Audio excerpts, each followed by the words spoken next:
আজকে আমি এক্সপ্লেন করব the detective is already dead এই এনিমেটার এপিসোড 3। এপিসোডের শুরুতে আমরা একটা মেয়েকে দেখি যে কিনা কিমিজুকার কাছে এসে বলতেছে আমার একটা ডিটেকটিভ প্রয়োজন। এরপর কিমিওকো বলে আমি কোনো ডিটেকটিভ না।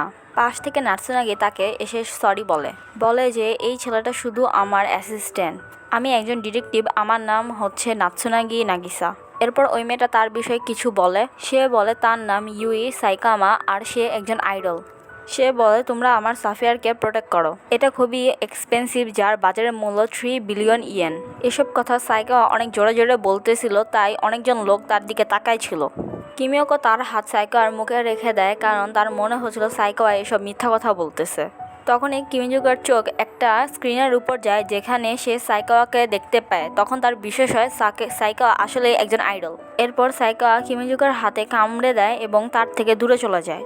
এরপর নাতসুনাগি সাইকাওয়াকে বলে আমরা এসব নিয়ে কালকে কথা বলবো। যা শুনে সাইকাও রাজি হয়ে যায় এবং সেখান থেকে চলে যায়। নাতসুনাগি বলে আমি একজন ডিটেকটিভ, আমি চাই তুমি আমার অ্যাসিস্ট্যান্ট হও। কিমিজুকা তার অ্যাসিস্ট্যান্ট হওয়ার জন্য সম্পূর্ণ রেডি ছিল, বাট সে নাতসুনাগির এই ডিসিশন একটু অবাক ছিল।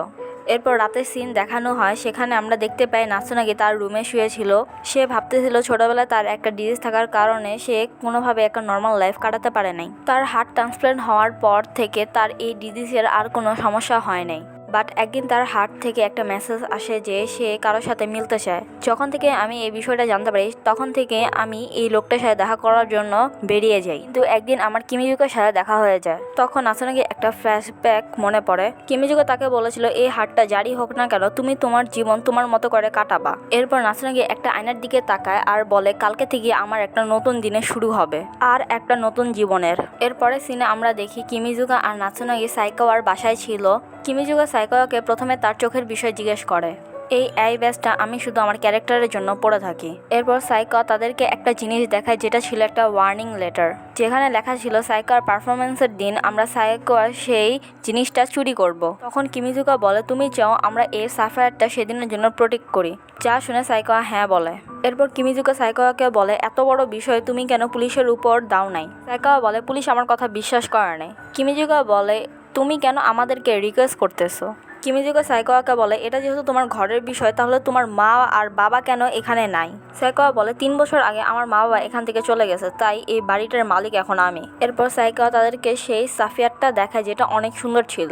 এরপর নাতসুনাগি সেখান থেকে ওয়াশরুমের দিকে চলে যায়। সাইকাওয়া আর কিমিজুকা অনেকক্ষণ ধরে কথা বলে। এরপরে কিমিজুকা সাইকাওয়াকে বলে তুমি কি ঠিক আছো কেন, কিছুদিন পরেই তো তোমার লাইভ কনসার্ট হতে যাচ্ছে, তার মধ্যেই তোমার কাছে এমন ধরনের একটা চিঠি এসে গেল। আমি তোমার মেন্টাল হেলথের বিষয়ে জিজ্ঞেস করতেছি। এই সব কিছু একা সামলানো অনেক বেশি মুশকিলের কাজ। সাইকাওয়া বলে আমি একবারে ঠিক আছি, আসলে আমি আর একা না। এরপর কিমিজুকা সেখান থেকে যাচ্ছিল এবং মনে মনে ভাবতেছিল আমি যা ভাবছিলাম এটা তার থেকে আরো বেশি কঠিন হতে যাচ্ছে। সিন শিফট হয়, আমরা রাতের দৃশ্য দেখি যেখানে কিমিজুকা আর নাতসুনাগি যাইতেছিল। এরপর নাতসুনাগি কিমিজুকাকে বলে কালকে আমার রাতের স্বপ্নে শিয়েস্তা আসছিল, সে দেখতে অনেক বেশি সুন্দর। এরপর কিমিজুকা বলে হ্যাঁ এটা সত্য, কালকে রাতে তোমাদের মধ্যে কি নিয়ে কথা হয়েছে। এরপর নাতসুনাগি বলে আমাদের মধ্যে কোনো কথা হয় নাই, কিন্তু একটা ছোটখাটো মারামারি হয়ে গেছে। এরপর কিমিজুকা বলে তুমি ওর সাথে লড়াই করো না যার সাথে তুমি মাত্রই স্বপ্নে দেখা করছো।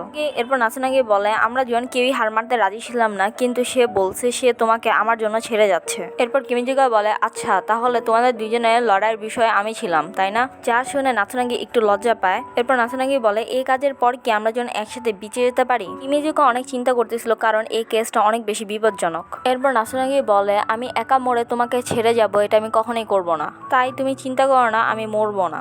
যা দেখে কিমিজুকা হাসে। কিছুদিন পরের দৃশ্য দেখানো হয়, সেখানে নাতসুনাগি অনেক বেশি অবাক হয়ে যায় কারণ কিমিজুকা সাইকার পুরা ফ্যান হয়ে এসেছিল। নাতসুনাগি কিমিজুকাকে বলে তুমি 1 সপ্তাহ ধরে স্কুলে আসো নাই, যখন আমি তোমাকে কন্ট্যাক্ট করতে চাইছি তখন তুমি আমার ফোন পর্যন্ত ধরো নাই, তুমি আমার কোনো মেসেজেরও রিপ্লাই দাও না, যখন রিপ্লাই দিছো তখন তুমি আমাকে এখানে আসতে বলছো। এরপর কিমিওকো বলে আসলে আমি সাইকার আগের কনসার্টগুলো দেখতেছিলাম। এরপর নাতসুনাগি অনেক রাগ হয় এবং কিমিজুকাকে নিচে ফেলে দেয়। নাতসুনাগি কিমিজুকাকে বলে তুমি কি জানো কালকে কি। কিমিজুকা বলে হ্যাঁ আমি জানি, কালকে সাইকার লাইভ কনসার্ট। নাতসুনাগি বলে না, কালকে আমাদের ক্রিমিনালের কাছ থেকে ওই সাফায়ারটা রক্ষা করতে হবে।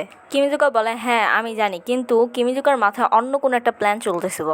এরপর তারা সাইকার কনসার্টে যায়, যেখানে গিয়ে কিমিজুকা সাইকার গানগুলো অনেক এনজয় করতেছিল। এসব দেখে নাসুনাগির অনেক বেশি আজব লাগে। আর একটা গান শেষ হয়ে যায়, এরপর সাইকাওয়া বলে এখন আমি আমার আরেকটা গান গাবো। নাথুনাগি একটা লোককে দেখে যাকে দেখে একটু অদ্ভুত লাগতেছিল। ওই লোকটা সাইকাওয়ার কাছে আসে এবং সাইকাওয়াকে ফেলে দেয়। সে সাইকাওয়াকে ফেলে দেওয়ার সাথে সাথে সেখান থেকে পালিয়ে যায়। জায়গায় থাকা লোকেরা তার পিছে দৌড়াতে থাকে। কিমিজুকা মনে মনে ভাবে যেমনটা আমি ভাবছিলাম। নাসুনাগি সাইকাওয়ার কাছে গিয়ে বলে কিমিজুকা তাড়াতাড়ি আসো। কিমিজুকা মনে মনে ভাবে মানুষ হিসাবে নাসুনাগি অনেক ভালো, কিন্তু ডিটেকটিভ হতে গেলে এসব ইমোশনের কোনো প্রয়োজন হয় না। আচ্ছা হওয়া ভালো হওয়া এসব ইমোশন শুধুই মানুষকে কষ্ট দেয়। এখন পর্যন্ত নাসুনাগির এই বিষয়ে নিশ্চয়ই কোনো কিছু জানে না। এরপর নাসুনাগি সাইকাওয়ার কাছে এসে বলে তুমি কি ঠিক আছো? তাছাড়া আমরা জানি না কালকে কি হতে যাচ্ছে, তাই তুমি এখানকার সিকিউরিটি বাড়ায় দাও। যা শুনে সাইকাওয়া হ্যাঁ বলে দেয়। কিমিওকো মনে মনে বলে ডিটেকটিভরা শুধু নিজেদের লজিককেই ফলো করে, যার কারণে তাদের চিন্তা ভাবনাগুলো সত্যি হয়ে যায়। এটাই তাদেরকে সত্যের কাছে নিয়ে যায়। কিমিজুকা নিজের লজিক অনুযায়ী বলে সাইকাওয়া আসলে মিথ্যা কথা বলতেছে। আর এখানেই শেষ হয়ে যায় the detective is already dead এটার episode 3। Thank you for watching.